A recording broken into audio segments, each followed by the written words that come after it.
and welcome to a throwback edition of Our Fake History.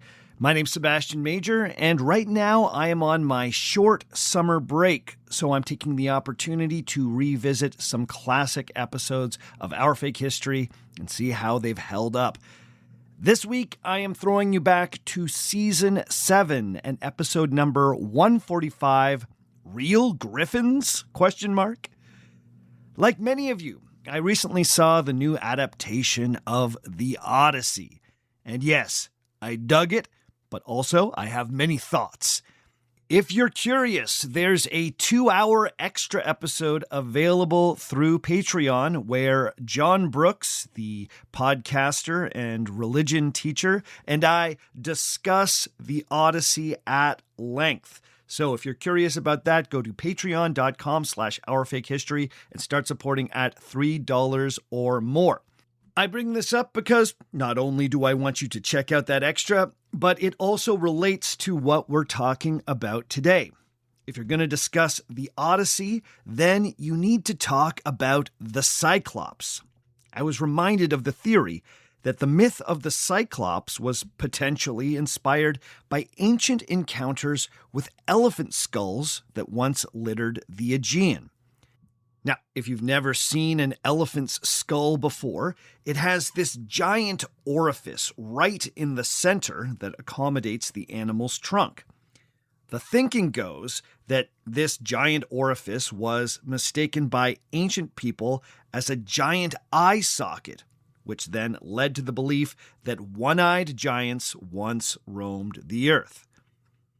This, of course, is one of those hypotheses that's hard to prove.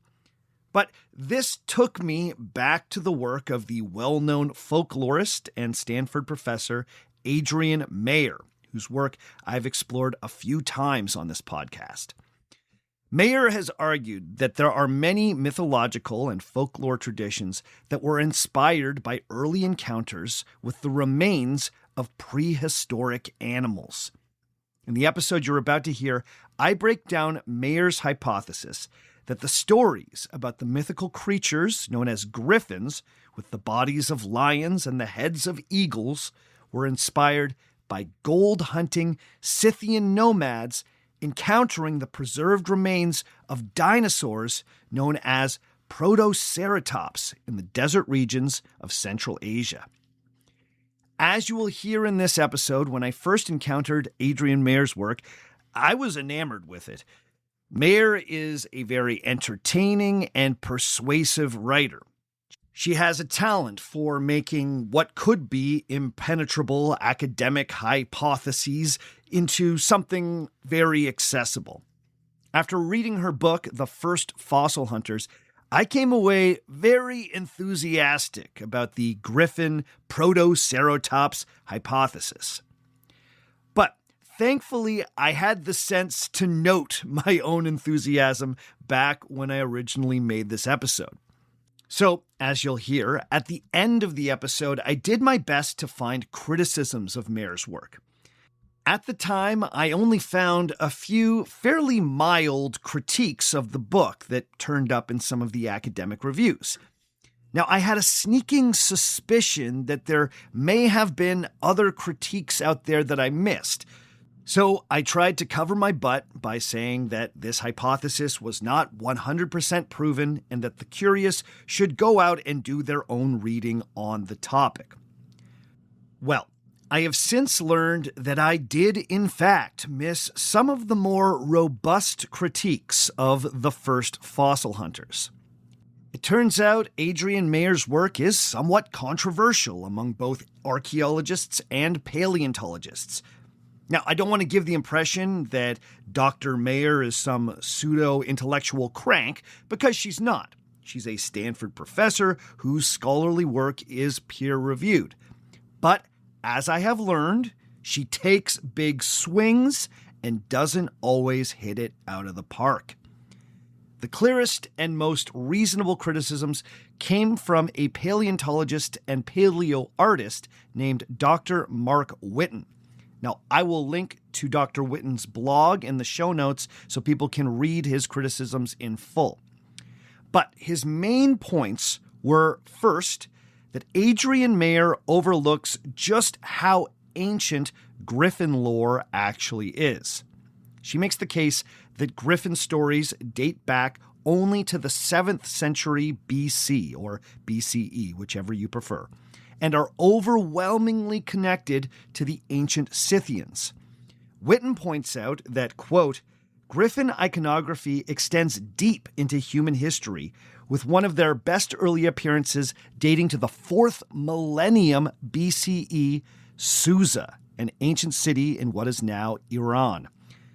Similarly aged or older artifacts from Egypt also show Gryphon-like forms. And by the 3rd millennium BCE, Gryphons were a regular component of art in many Near Eastern countries, end quote. In other words, Gryphon images not only predate the Scythians, they seem to exist independently of any potential encounters with dinosaur fossils. Witten also points out that Mayor overlooks the huge diversity in Gryphon iconography. The Gryphon is sometimes presented as a lion-eagle hybrid, but other times they seem to be part bull. Some Gryphons have horns, while others do not. Some have long necks, and some have short necks. Some have teeth, others do not. He argues that Mayor's hypothesis in no way accounts for this. Witten also breaks down Protoceratops physiology and argues that it's not a particularly good fit for mythical Gryphons. He also argues that the region with the most Protoceratops fossils is actually quite far away from the traditional Scythian gold hunting region. There's even more to his article, so I encourage you to check it out. Now, I learned about these criticisms many months after the original episode was published. So, sadly, I was not able to incorporate them into the original show. But what it did mean was that when I returned to Adrienne Mayor's work, when we looked at the case for historical Amazons, I came in a bit more skeptical. I think I was a little worried that I'd been a bit too credulous the first time I had engaged with her writing. As such, I gave Mayor's critics quite a lot more time and attention in the series on the Amazons. Now, it's possible that I overcorrected. Many listeners reached out and argued that Mayor's case for real Amazons, that is a real society of female warriors from the Asian steppe, was stronger than her case for real Gryphons. Perhaps in that series, I gave the critics more credence than they deserved. Well, hey, it's always a fine balance when making this show, and working to a deadline only makes it harder. But this is why it's good to return to these episodes. So, after you listen to my very enthusiastic take on Adrienne Mayor's Gryphon hypothesis from back in 2018, I would encourage you to read Mark Witten's critique to get a fuller picture of the debate on this topic. Nevertheless, I really enjoy this episode. I think it's a fun listen, and I think it pairs nicely with the latest extra on the Odyssey. We will be back next week with another throwback episode, so I will talk to you again then. In the meantime, please enjoy episode number 145, Real Gryphons?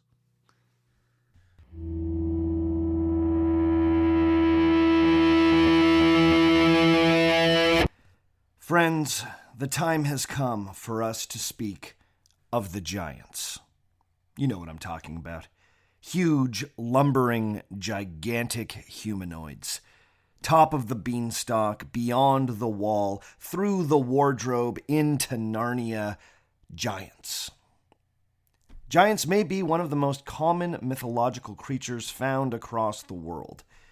The Greek poet Hesiod wrote that the giants were the earliest sons of the earth who went to war with the gods of Olympus in a clash known as the Gigantomachy. And yeah, Gigantomachy, great man name. Giants play an even more prominent role in Norse mythology. The colossal beings often struggled with gods like Odin and Thor. Giants play a key role in the Norse creation story and the fabled end time known as Ragnarok. There are Japanese giants like the monstrous Darabuchi, who is said to have carried mountains across the Japanese island chain.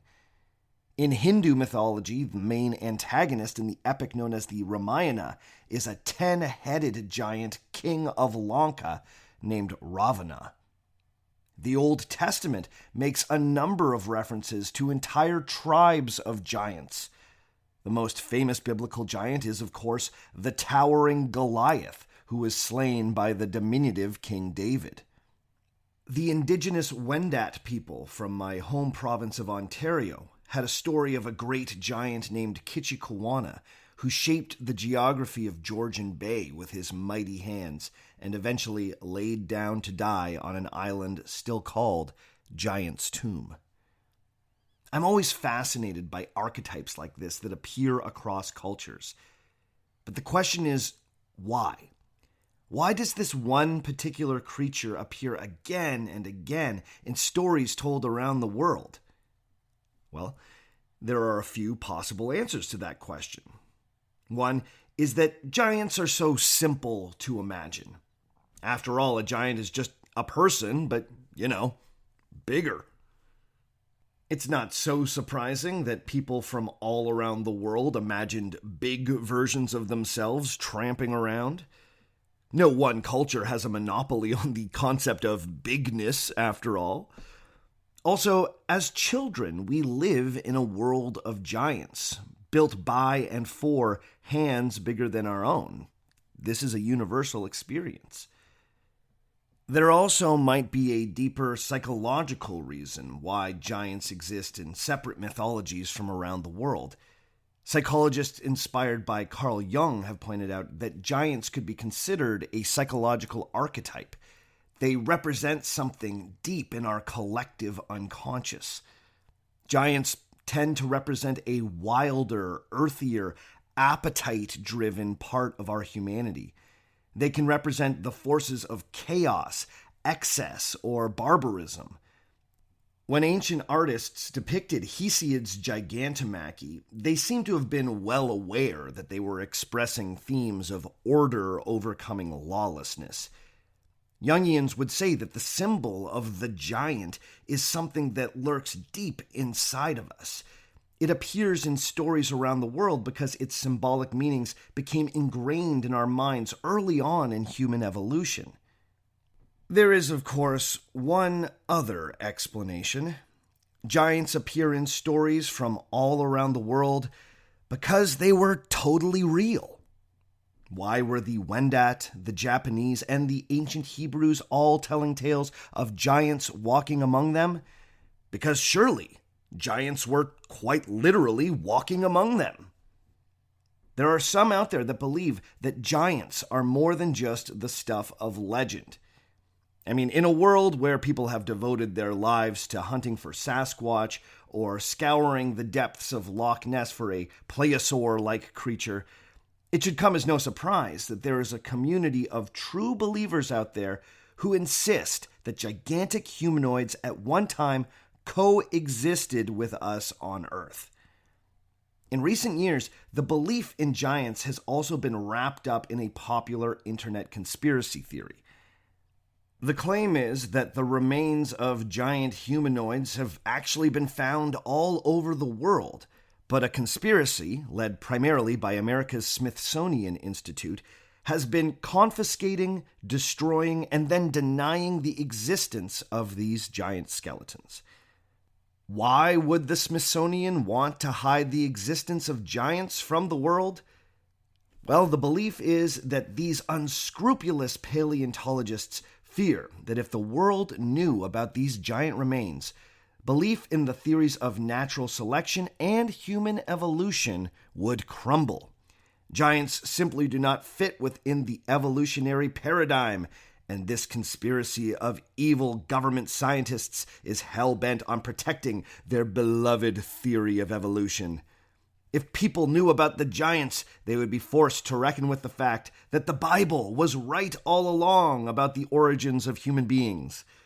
You see, there are giants in the Bible, so giant skeletons fit within the creationist narrative just fine. The giant skeletons are being destroyed because these evil scientists don't want people to embrace the truth of the Holy Word. Or, at least so goes the conspiracy theory. This particular conspiracy theory seems to have reached a peak in 2014. In that year, an article published by the World News Daily Report made the rounds online, claiming that the Smithsonian had been ordered by the Supreme Court of the United States to release classified documents that showed that the institution had collected and destroyed thousands of giant skeletons in the early 1900s. This article was often accompanied with an image showing a paleontologist unearthing a massive human skeleton. This image was very quickly debunked as an obvious piece of Photoshop handiwork, but the article convinced a lot of people.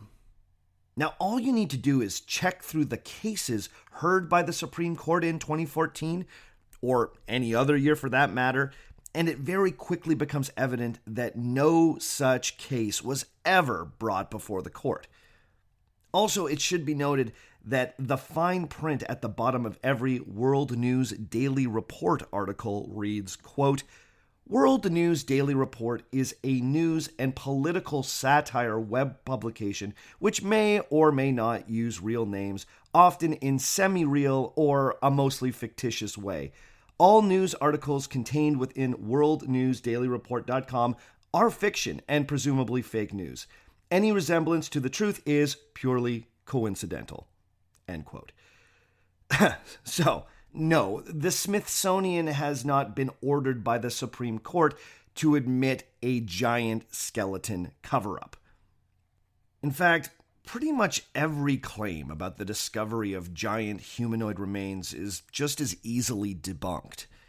Most internet articles and shady YouTube videos claiming to have the truth about giants they don't want you to know rely heavily on obviously photoshopped images and stories that were exposed as hoaxes over 100 years ago.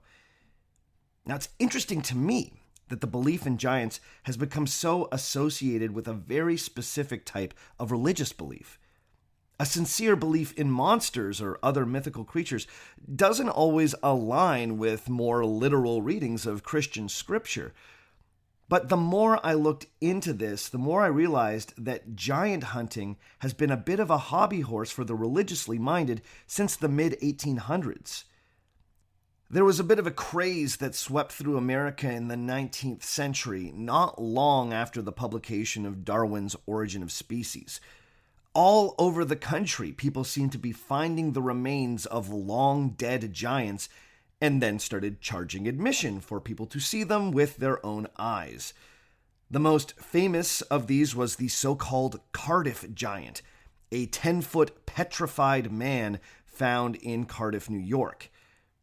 The Cardiff giant proved to be such a lucrative tourist attraction that it was eventually bought by the Prince of Humbugs himself, old friend of the podcast, P.T. Barnum. Not long after Barnum sucked every last penny out of the giant, it was revealed to be an elaborate hoax. A close inspection showed that the giant was just a human-like figure carved out of stone. It was just a big statue that had been treated with various chemicals to make it look worn and quote-unquote petrified. Now, to be fair, the Cardiff giant is rarely cited by contemporary giant hunters as proof of real giant humanoids, but I think it provides some important context for another find that does get brought up. These are the giants of Lovelock Cave. In 1911, a pair of miners stumbled upon an incredibly rich archaeological site while mining for bat guano in a remote part of Nevada.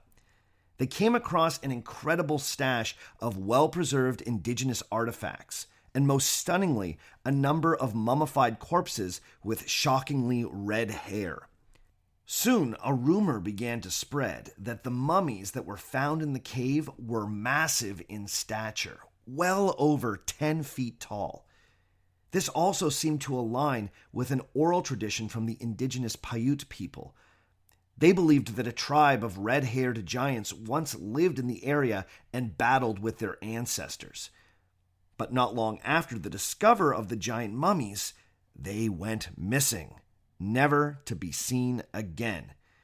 Could it have been the nefarious agents of the Smithsonian? No, probably not. The claims about giant mummies from Lovelock have been thoroughly debunked by one of my favorite scholars of folklore, Stanford's Adrienne Mayor.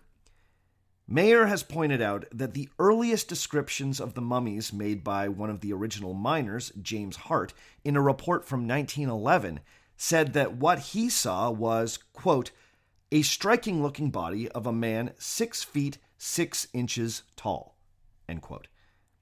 So if we trust this initial description, the mummy was noticeably tall, but not like inhumanly tall.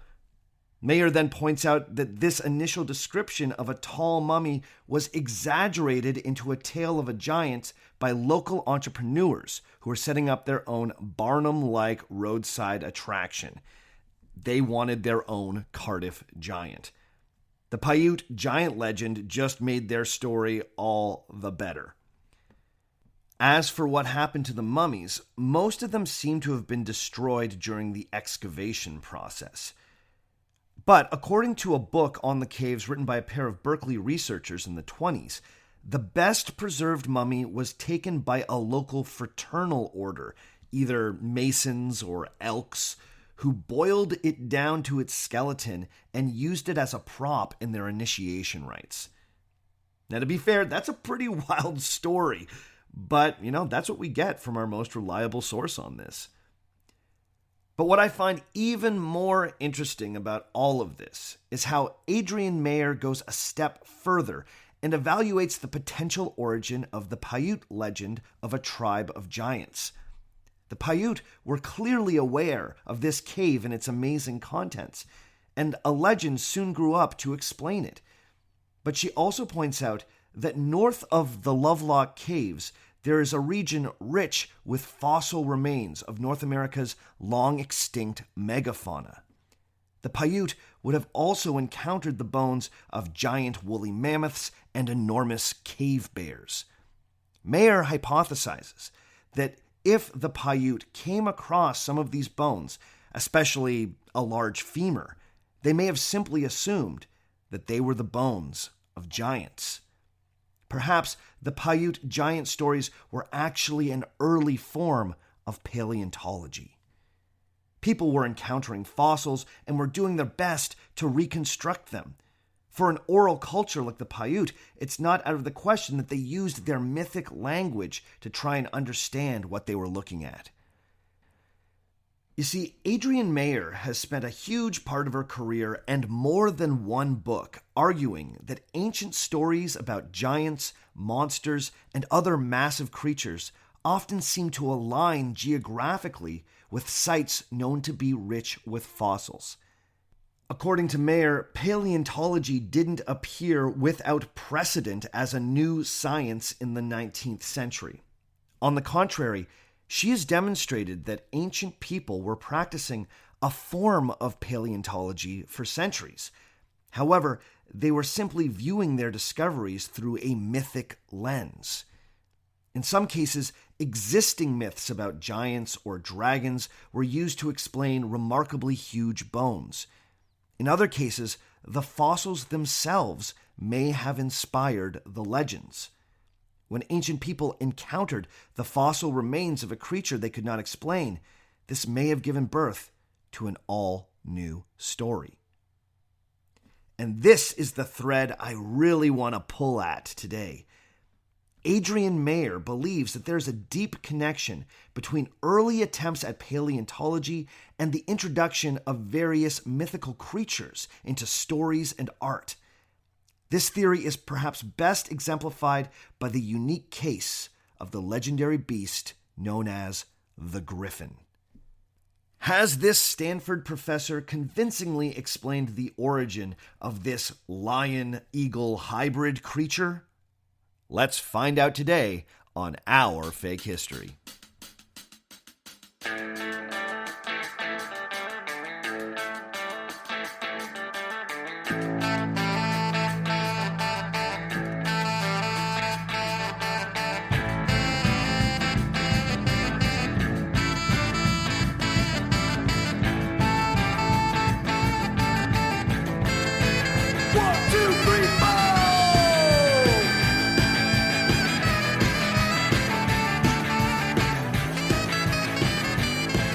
Episode number 145, Real Gryphons? Hello and welcome to Our Fake History. My name is Sebastian Mayor, and this is the podcast where we explore historical myths and try to determine what's fact, what's fiction, and what is such a good story that it simply must be told. This week, we are talking about fantastic beasts and where to find them.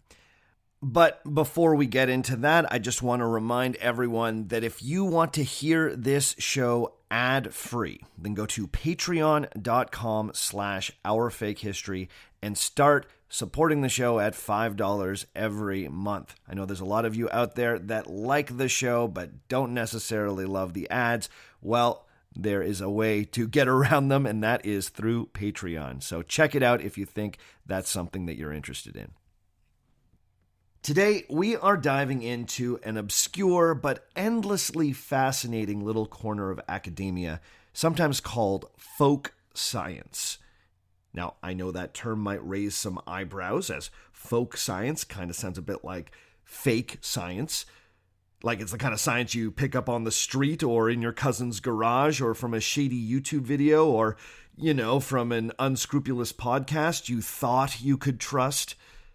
I know, it's been a wild couple years getting everyone on board when it comes to science, so I could see how the term folk science might have raised some red flags. But have no fear, folk science is not just some new euphemism for alternative facts. Instead, folk science is a term used by historians of the ancient world. According to Stanford University, it can be understood as the natural knowledge contained in pre-scientific myths and oral traditions. Folk science can be precursors, alternatives, and parallels to the modern scientific method.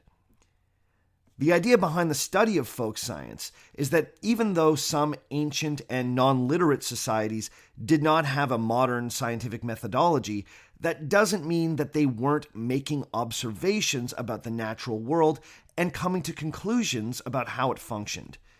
These traditions, be they myths, explanatory stories, local taboos, or types of ritual, often get dismissed as being little more than collections of superstition. But many scholars who study these societies have demonstrated that folk traditions sometimes align remarkably well with modern scientific understandings of natural phenomena. The Stanford professor Dr. Adrienne Mayor has built an academic career arguing that folk traditions can be taken seriously as an early form of science. It's the work of Adrienne Mayor that I really want to dig into today. Now, usually when I pick apart the work of a single author, I'm usually debunking an outlandish claim or showing the flaws in a controversial piece of history-adjacent writing. But in this case, I'm looking at a historian and folklorist who is widely respected and whose ideas have been largely accepted by the academic community. This is so interesting because many of her ideas are pretty wild to consider. In particular, Dr. Mayor is fascinated by ancient attempts at paleontology. She has made the case that ancient Greeks, Romans, Chinese, and many indigenous North American cultures were regularly encountering the fossilized remains of ancient creatures, be they mammoths, cave bears, woolly rhinoceroses, or various dinosaur species. Like modern paleontologists, ancient people identified, recovered, and displayed these bones. These cultures knew that these fossils were unusual, that they didn't belong to any animals they currently lived alongside. Modern paleontologists use their expertise to come up with reasonable reconstructions or approximations of what these long-extinct animals would have looked like. Mayor argues that ancient people did something very similar, but they did it through the lens of mythology. Some of these giant bones were attributed to ancient heroes and were displayed in temples around the Mediterranean. Others were assumed to be the bones of giants slain during the Gigantomachy. A number of archaeologists and paleontologists, including Stuart Swinney, head of the Cyprus American Archaeological Research Institute, believe that Cyclops mythology may have been connected to the discovery of the remains of ancient elephant species found on islands scattered around the Aegean and Mediterranean seas. The theory goes that the huge nasal cavity in the animal's skull may have been mistaken for one giant eye socket. From there, you can see how stories of heroes like Odysseus encountering one-eyed giants living in caves on remote Aegean islands might have got started. Similarly, in the 1300s, a group of workers outside the town of Klagenfurt, Austria, came across a very strange-looking skull while working in a quarry. The skull was assumed to be that of a legendary dragon who once terrorized the area. The dragon was hailed as a great discovery and was taken and displayed prominently in the city's town hall. 2 centuries later, an artist used the skull as a template for his carving of a giant dragon that would top a new fountain in Klagenfurt's town square. The result is a very distinctive-looking dragon carving that closely follows the anatomical details suggested by the skull. The Klagenfurt dragon, or the Lindwurmbrunnen, as it's also known, is one of the most unique dragon sculptures in all of Europe, because the artist unknowingly ended up creating one of the best early reconstructions of a real extinct animal. Luckily, that strange dragon skull found in the 14th century was preserved and can still be seen today in a museum in Austria. In the 1800s, as the modern science of paleontology really started to come into its own, the skull was re-examined and it was determined to be the remains of a woolly rhinoceros. These creatures once roamed across Europe and Asia, but like many other forms of megafauna, they went extinct around the end of the last ice age. So the Klagenfurt dragon is actually a fairly reasonable artistic recreation of an extinct woolly rhinoceros, filtered through the lens of dragon lore. Now, we need to be careful not to judge ancient and medieval people too harshly here. If it's true that Cyclops stories were rooted in misinterpreted fossils, then that doesn't make them all that different from modern paleontologists. Reconstructing an ancient animal using only its bones, or whatever else has managed to be preserved in the fossil record, is incredibly difficult and takes a certain level of artistry and imagination. More often than not, early ideas about what extinct animals look like need to be revised or completely reimagined as we learn more. Britain's Natural History Museum has an article on their website showing how many of the illustrations that had been commissioned in the 1960s depicting various dinosaur species ended up being completely wrong. The paleo-artist, and that is my new favorite word, paleo-artist, Nave Parker was working from the best scientific research at the time, but we now simply know more about these animals. Some of the pictures showed the animals in the wrong contexts, like land-dwelling creatures swimming in the water, or animals moving or standing in ways that we know now are completely wrong. The iguanodon probably walked around on all fours, not on its back 2 legs, like we thought in the 1960s. Nave Parker's Megalosaurus, with its weird, stocky neck, bears little resemblance to the most recent reconstructions of that dinosaur. My point is that Nave Parker wasn't some talentless hack. Neither were the paleontologists upon whose work he based his remarkable drawings. But even in the 20th century, we were still getting things wrong about extinct creatures, or we were drawing inaccurate conclusions based on incomplete specimens. With that in mind, an elephant skull becoming the head of a cyclops, or the skull of a woolly rhino becoming the Klagenfurt dragon, doesn't seem like such a bad miss. In her book, The First Fossil Hunters, Adrienne Mayor makes the case that we need to understand the Cyclops, Hero's Bones, and the Klagenfurt dragon as important parts of the history of paleontology. Furthermore, she argues that areas with large fossil deposits tend to also be rife with legends about giants, monsters, and other fantastic beasts. In her view, the fossils inspired at least some of the legends, which in turn led to more fossil hunting. But in my opinion, her most fascinating hypothesis has to do with the legendary beasts known as Gryphons. Most ancient fossils were understood as extensions of existing myths.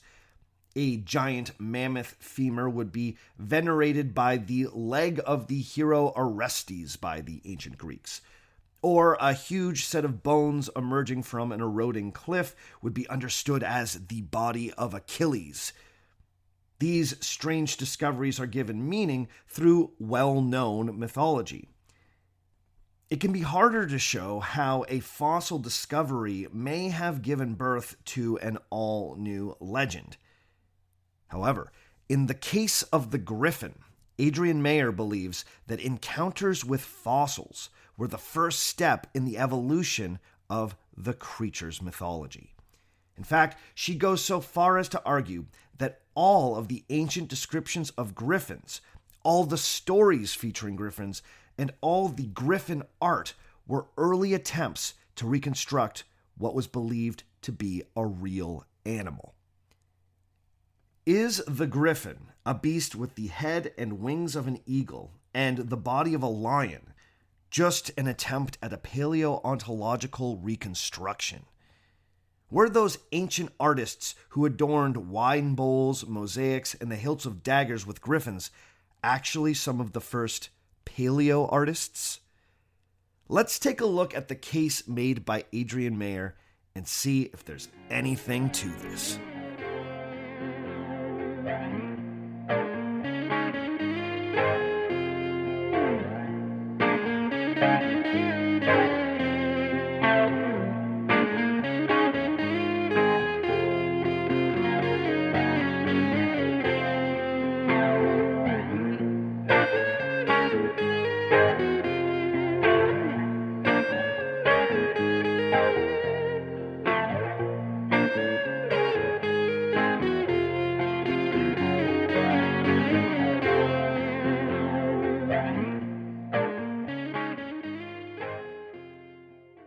Today's episode of Our Fake History is brought to you by Rosetta Stone. Friends, I live in a bilingual city, and the other day a woman stopped me on the street. She needed some help, but she spoke only French. She asked me if I could speak French, and I was like, un petit peu. I did my best to help her out. I came away from the interaction wishing that my French was better. Well, Rosetta Stone can help. Rosetta Stone just came out with Rosetta Stone Sapphire, their biggest launch in over a decade. This brand new language learning app uses the research-backed method Rosetta Stone is known for and adds fresh, cutting-edge features, making it easier than ever before to go from knowing a couple phrases to speaking confidently about the topics you care about. One of the coolest new features is chat missions, which turns conversation practice into a game. With chat missions, you're put in interactive scenarios like ordering at a restaurant or haggling at a market. Then you're given 3 objectives: a mission to accomplish, like asking how much something costs, ordering a cold brew coffee, or getting a Wi-Fi password. Along the way, you get real-time corrections and feedback to help you sound more natural and confident. It's a supportive way to build confidence before putting your language skills to use in real life. If you want to take your language skills to the next level, don't wait to try Rosetta Stone Sapphire. Our Fake History listeners can get 20% off their Rosetta Stone Sapphire subscription when they sign up today. Visit rosettastone.com/fakehistory. This gets you access to Rosetta Stone Sapphire in 25 languages. That's rosettastone.com/fakehistory.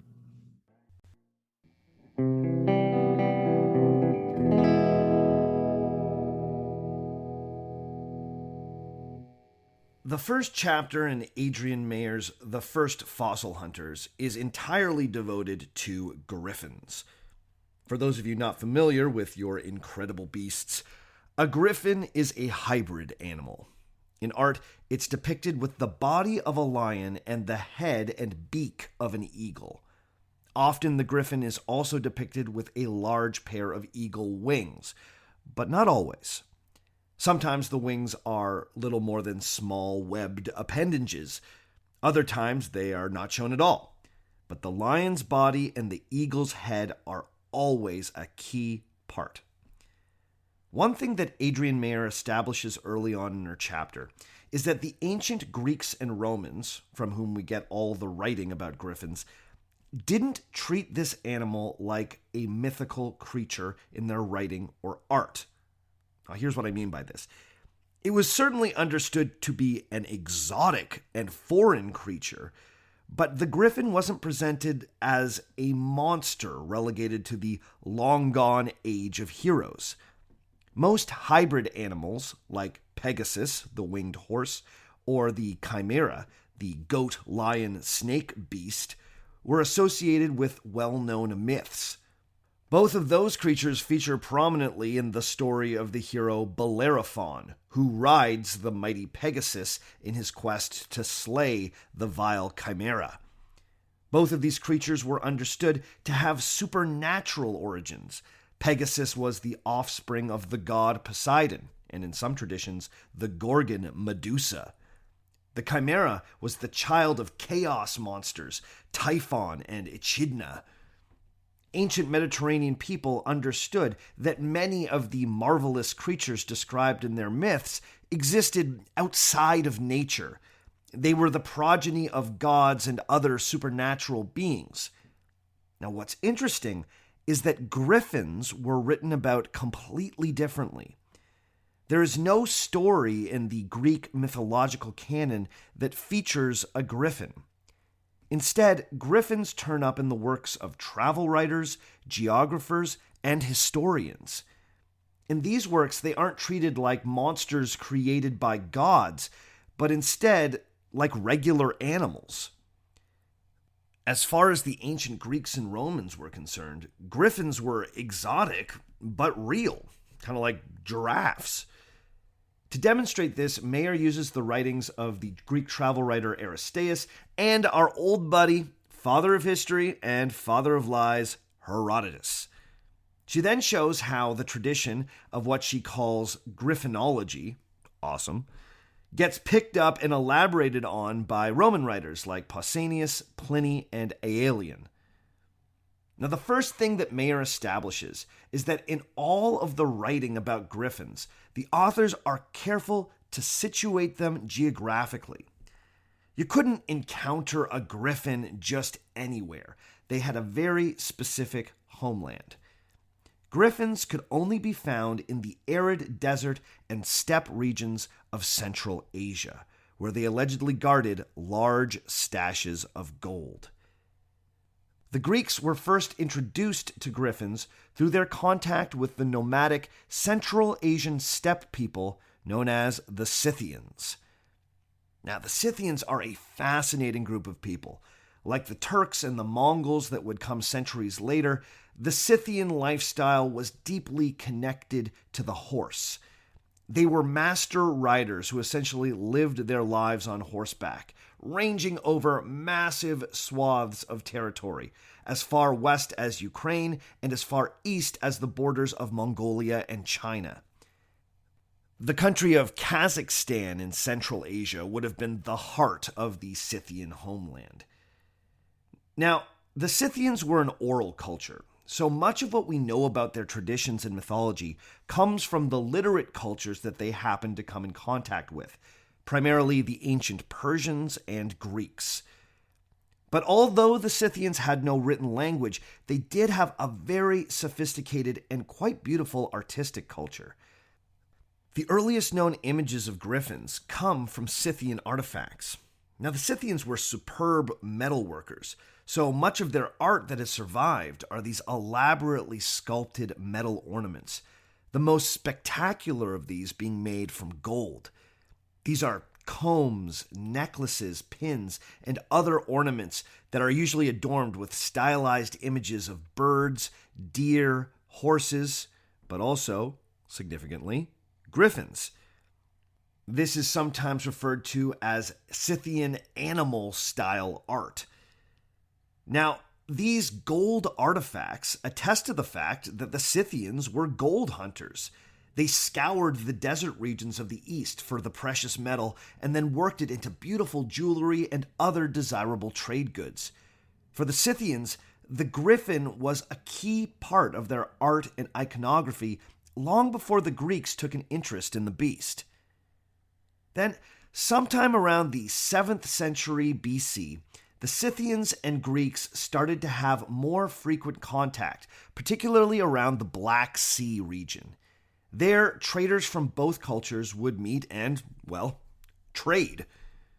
This is when our first Gryphon stories start making it into writing. The Greek travel writer Aristeas claimed that in the mid-600s BC, he traveled throughout the lands of the Scythians. He then recorded the story of his journey in an epic poem. According to Aristeas, when he was in the easternmost lands of Scythia, a place he called Ecedonia, the people of the region told him the following story. There was a great wilderness, even further east than Ecedonia, that was plentiful with gold. But that gold was guarded by fierce Gryphons. Now, this is actually the first time we know of that the word Gryphon appears in writing. Aristeas told his readers that these nomads on horseback did battle with the Gryphons in order to win the prize of their gold. Adrienne Mayor writes, quote, "The Ecedonians described Gryphons as lion-sized predators with strong, wickedly curved beaks like those of eagles." End quote. In the ancient world, Scythian gold was famous. In fact, the expanses of Central Asia were known as one of the most important sources of gold in the ancient world. So, stories of nomads having to fight terrible animals in order to win this treasure wouldn't have seemed all that unbelievable. Over the next few centuries, images of Gryphons would become more common in Greek art, and in particular, scenes that seemed to echo Aristeas' descriptions of nomads on horseback fighting Gryphons. The next writer to really add to the canon of Gryphonology, as Mayor calls it, was our old friend Herodotus. Now, if you're new to the show, Herodotus was a classical Greek writer who many credit as being the first historian in the Western tradition. However, Herodotus also loved recording legend, hearsay, and other colorful stories, and then weaving them into his accounts. He's been called both the father of history and the father of lies, which, basically makes him the mascot of this show. Anyway, Herodotus claims to have traveled to the eastern coast of the Black Sea, where he met Scythian traders. Through a chain of 7 different translators, Herodotus claims that he got the following story from the Scythians. he was told that Scythian gold prospectors made long journeys to far-off deserts where they endured extreme heat and cold. Herodotus writes, quote, "I cannot say for sure how the gold is obtained there, but there are some that say one-eyed men called Arimaspians steal it from Gryphons." End quote.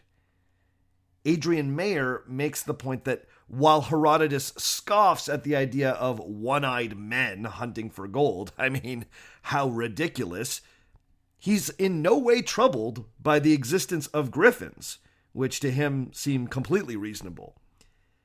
For Mayor, this is just more proof that Gryphons were understood as real animals and not some mythical flight of fancy.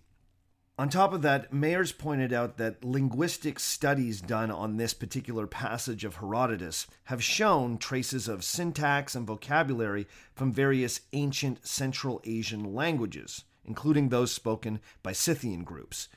This has been pointed out as evidence that Herodotus did indeed get this story from Scythian sources, or at least through translators from the Black Sea.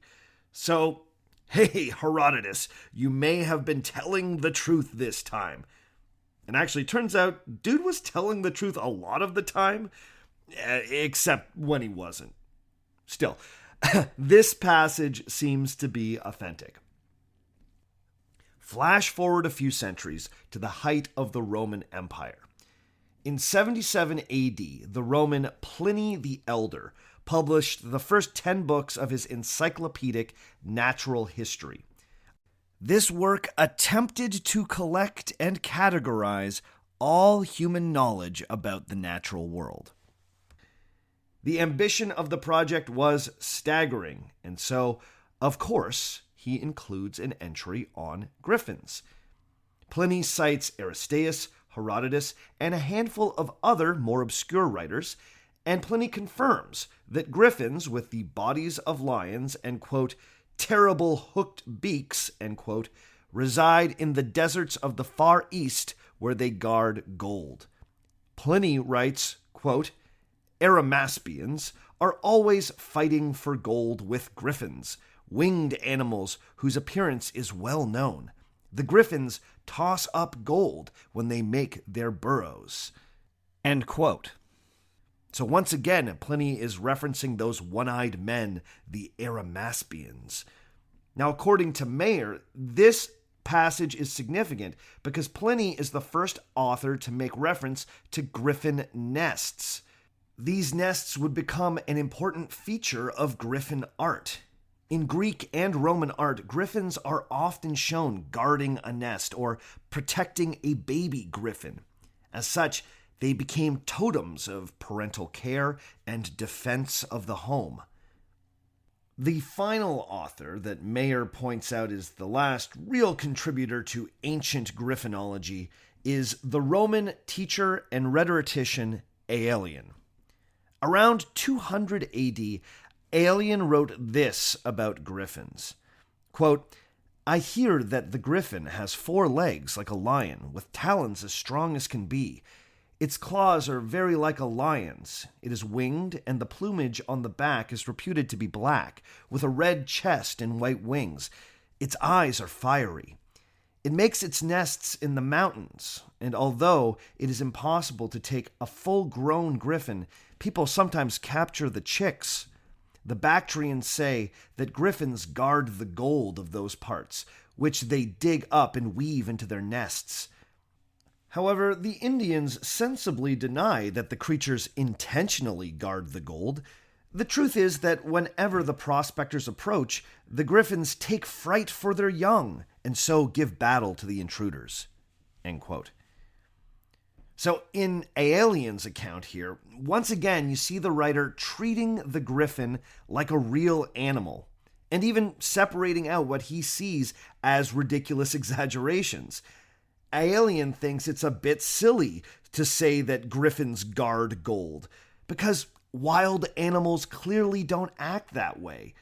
If a griffin attacks, it's only because it's guarding its young, like a bear or a lion. The point is clear. These beasts are more like typical wild animals than the Hydra or the Chimera or some other monster. Adrienne continues, quote, "Now, the place that the Gryphons live and the gold is found is a howling desert. The treasure seekers, waiting for some moonless night, come with shovels and sacks and dig.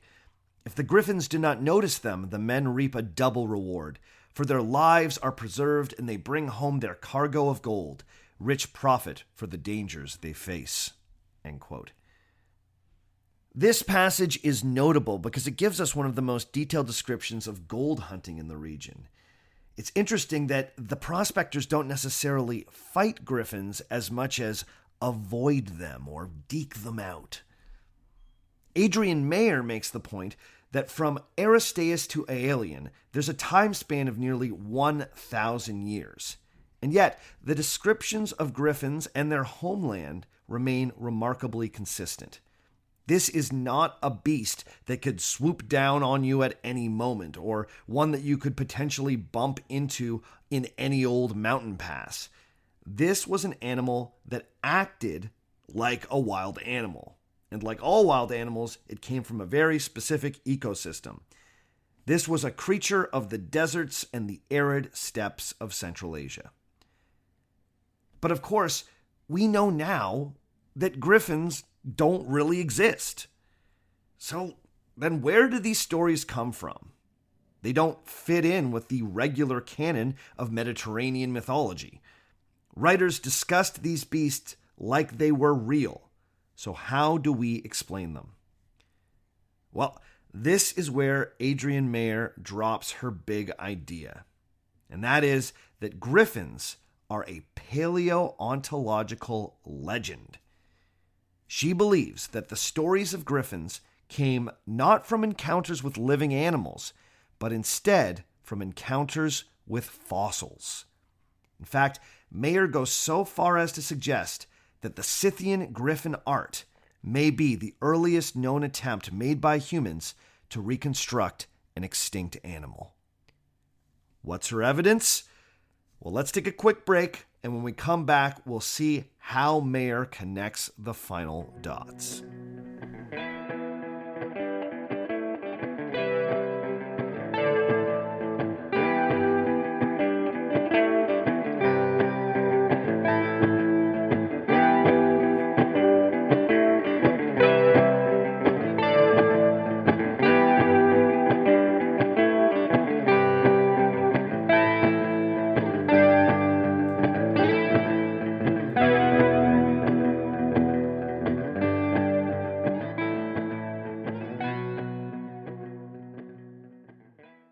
Today's episode of Our Fake History is being brought to you by Shopify.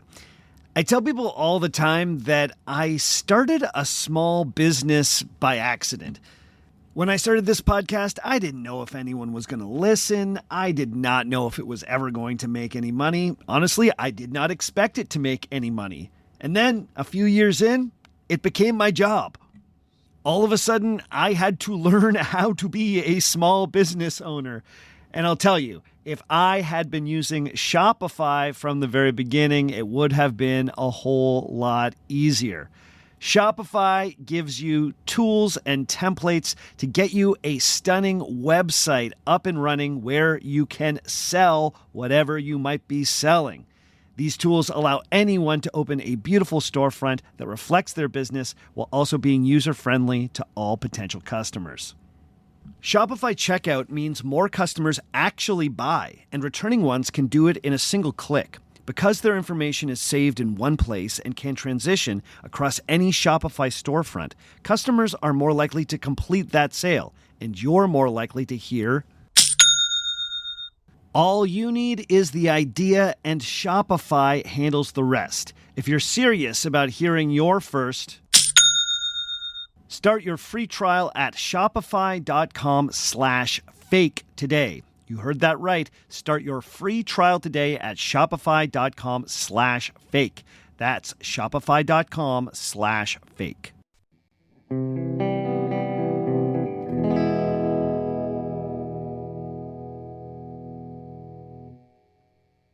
Modern paleontologists have long recognized Western China as one of the planet's richest fossil regions. Some of the most incredible dinosaur discoveries have come from China's western provinces. Now, this shouldn't be surprising when you consider China's long history of fossil hunting. For millennia, Chinese farmers were encountering fossils that were all known by the blanket term dragon bones. The discovery of dragon bones was considered an exceptionally good omen. A farmer who plowed up some dragon bones or dragon teeth was thought to be blessed with a good harvest and general good luck. In fact, dragon bones were a well-known ingredient in many traditional Chinese medicines. Adrienne Mayor has pointed out that finding and selling dragon bones became a bit of a cottage industry for farmers in Western China during the winter months. Finding and selling fossils to apothecaries could actually be a lucrative side hustle if you were a poor farmer. The French paleontologist Éric Bouffetot has pointed out that when Western paleontologists started to take an interest in the fossils found in China in the late 19th century, many opportunists discovered that important paleontological discoveries could be made in the drugstores of large Chinese cities. Apparently, in 1885, 20 tons of dragon bones were exported from China, with untold tons consumed domestically. As stories of dragons' teeth and dragons' bones started to filter out of China in the late 19th and early 20th centuries, they caught the attention of the American adventurer Roy Chapman Andrews. Chapman became convinced that potentially huge paleontological finds were waiting in Western China. So he organized an expedition to the edges of the Gobi Desert in the Altai Mountains region. There, Andrews made a number of significant finds. His crew discovered incredible specimens of dinosaur species, immaculately preserved by the desert climate. His crew is credited with discovering a number of dinosaur species on this expedition, but the most important for our story is the Protoceratops. The Protoceratops is a four-legged dinosaur that was between 6 to 8 feet long. That's, 2 meters for my metric people. It had a distinctive skull with a large flared ridge extending from the top and a distinctive curved beak around the mouth. If you're familiar with the slightly more iconic dinosaur, the Triceratops, it looked like that except smaller without the 3 distinctive horns. Of course, I will have a picture of the Protoceratops and its skeleton on the website and on the Facebook page so you can check it out for yourself. What's interesting about the Protoceratops is that to the untrained eye, it kind of looks like a mammal-bird hybrid. Its body and long tail kind of look like a lion. And that skull, kind of looks like a giant bird's head. Adrienne Mayor has also pointed out that many of Andrews' discoveries were found fully articulated, with the skulls still attached. In other words, they were in striking, eye-catching poses. Andrews' expedition was also made famous because it was the first ever to recover fossilized dinosaur eggs. So in other words, full-on Protoceratops nests were being unearthed. Now, we now know that these nests belong to a number of dinosaur species, but at first it seemed like they all belonged to the Protoceratops. The remains of those creatures were being found beside remarkably preserved clusters of eggs. Now, Roy Chapman Andrews would return to America and he would become the toast of the scientific world. He would eventually become director of New York's Natural History Museum and president of the Explorers Club.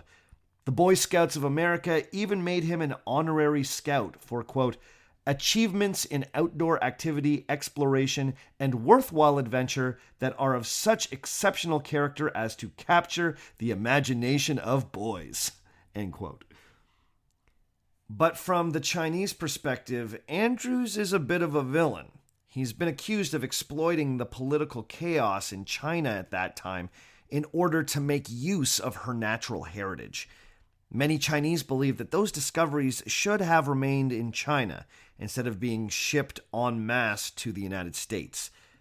The fact that Andrews made a profit by auctioning off many of the recovered dinosaur eggs is seen as particularly outrageous.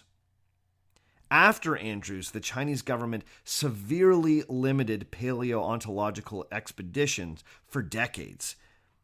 These restrictions eventually loosened in the 1980s, when once again paleontologists from both China and abroad started studying the rich fossil deposits of the Gobi Desert. In particular, a Canadian-Chinese cooperative expedition in 1986 unearthed a number of exceptional fossils.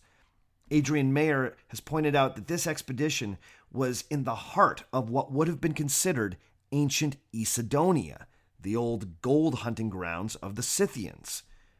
This expedition also came across many Protoceratops fossils, as well as numerous Psittacosaurus fossils, a dinosaur so named for its distinctive parrot-like beak. Now, a crucial part of Adrienne Mayor's theory is how easy it is to find these fossils in this region. She writes that in this region, quote, prehistoric fossils are continually revealed by the same forces of erosion that bring the gold down from the mountains. The desert is extremely arid with little vegetation, so it's possible to spot fossils on the ground. The shapes of the skulls and skeletons are quite obvious even to amateurs, and the surrounding rock is soft and crumbly, making it easy to uncover embedded bones. End quote. Her point is, you don't need to be a trained paleontologist with sophisticated tools to come across an amazing fossilized skeleton in this region. She points out that in 1992, a pair of amateur American fossil hunters in the Gobi Desert, quote, spotted a beak pointing out of a sandstone cliff. By nightfall, they had uncovered enough to reveal an entire Protoceratops skeleton in a standing position. In 1993, many more articulated Protoceratops skeletons were found standing on their hind legs in poses indicating that they had died during sandstorms. End quote. Her point is that in this region, not only is it easy for an amateur to find these skeletons, but they are often found in dramatic poses. To really hammer this point home, Mayor points to the work of Peter Dodson, who's written that in the Gobi Desert, these types of fossils are incredibly ubiquitous. He calls them, quote, ridiculously easy to find, end quote, and even throws in that some paleontologists find these types of fossils to be, quote, a nuisance. So it seems completely possible, and in fact quite likely, that ancient gold-hunting Scythians came across the remains of Protoceratops. And this is where Mayor really shoots her shot. In the Gobi Desert, in the region where Kazakhstan meets Western China, an area known for its rich gold deposits, fossil remains of dinosaurs are everywhere. The most ubiquitous of all these fossils are those of the Protoceratops. The skeleton of a Protoceratops looks like the hybrid of a four-legged mammal and a giant bird. You know, like a lion and an eagle. Also, found all over this region are dinosaur nests with dinosaur eggs. Now, how hard is it to find these fossils? Well, according to paleontologist Peter Dodson, it is ridiculously easy. We know from multiple sources that the Scythians were coming to this region to collect gold as far back as the 7th century BC, and potentially even earlier. Mayor believes that these Scythian gold hunters almost certainly encountered the fossilized remains of Protoceratops. They weren't stealing gold from Gryphons. They were stealing gold from dinosaurs. When the Scythians saw these remains, they were inspired to try and recreate them in their art. Mayor suggests that they quite logically depicted these animals as creatures with the bodies of lions and the heads of eagles, because that's really how they look. The Scythians wouldn't have assumed that these remains were of extinct creatures because they didn't know about extinction. Instead, they would have logically assumed that the skeletal gryphons must be proof of living gryphons. As such, the gold hunters would need to work fast lest a live gryphon appear and interrupt their gold hunting. Mayor thinks that they also encountered the fossilized nests and dinosaur eggs. They would have interpreted these as gryphon nests, which would have inspired the stories of the creatures fiercely protecting their young or kicking up gold when they made their nests. If Mayor's right, then all the art depicting gryphons is actually the first paleo-art.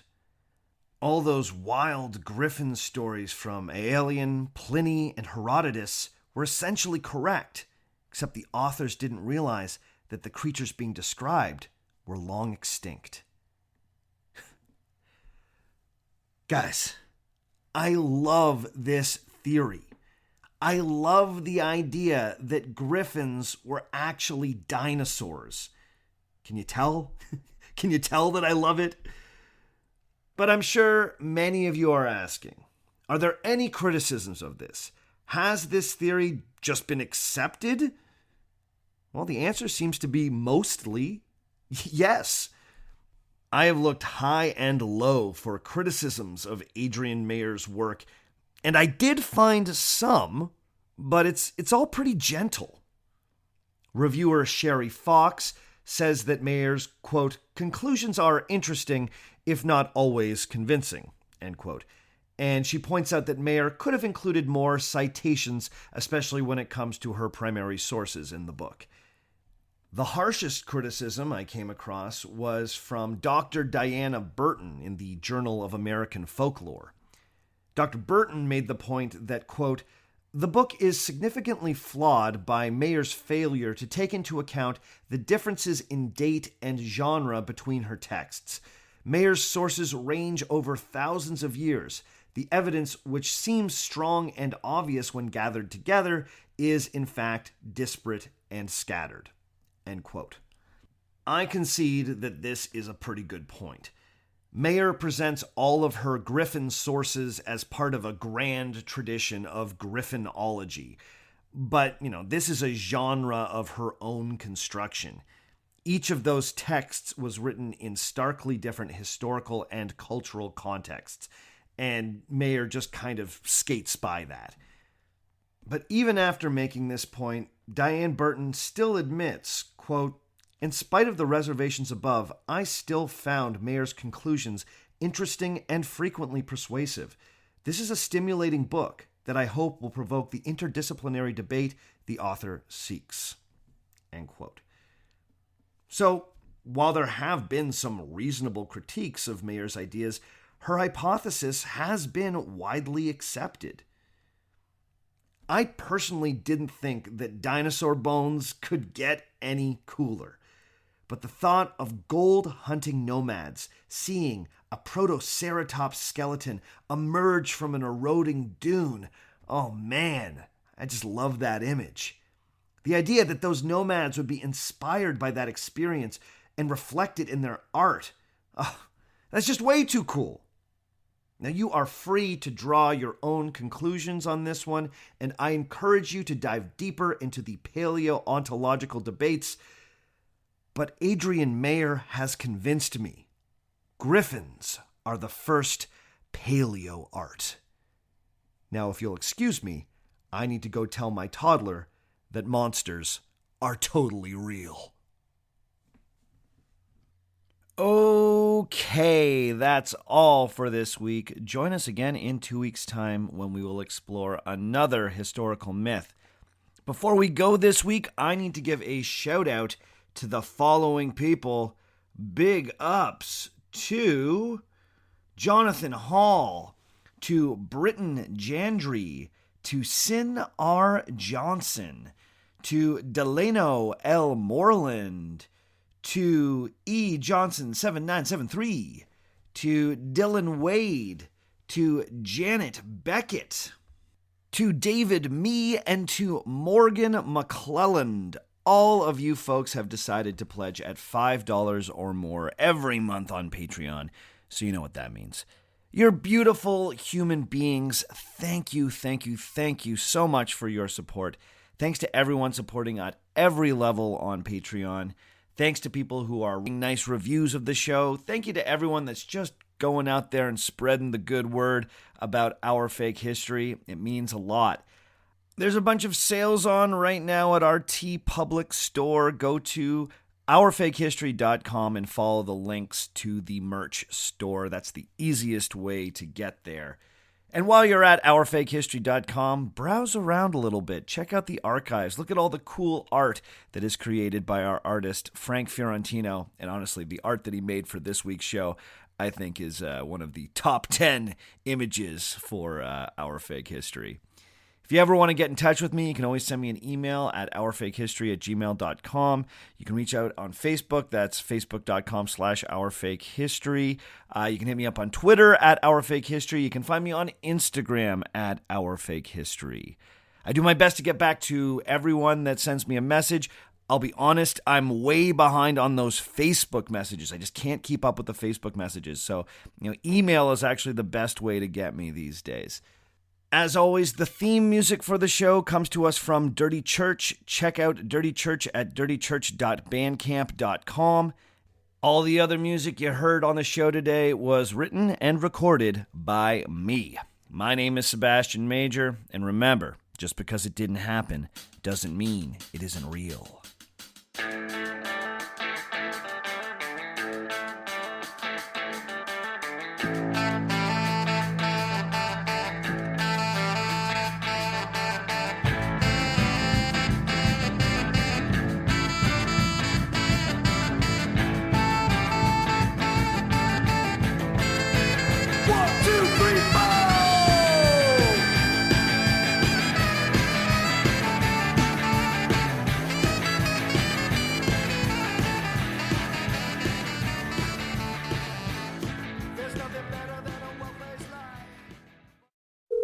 Hello, and welcome to Pluto Phone. If you know the name of the movie you'd like to see, just stream it for free on Pluto TV, where all your blockbuster favorites are landing all summer long.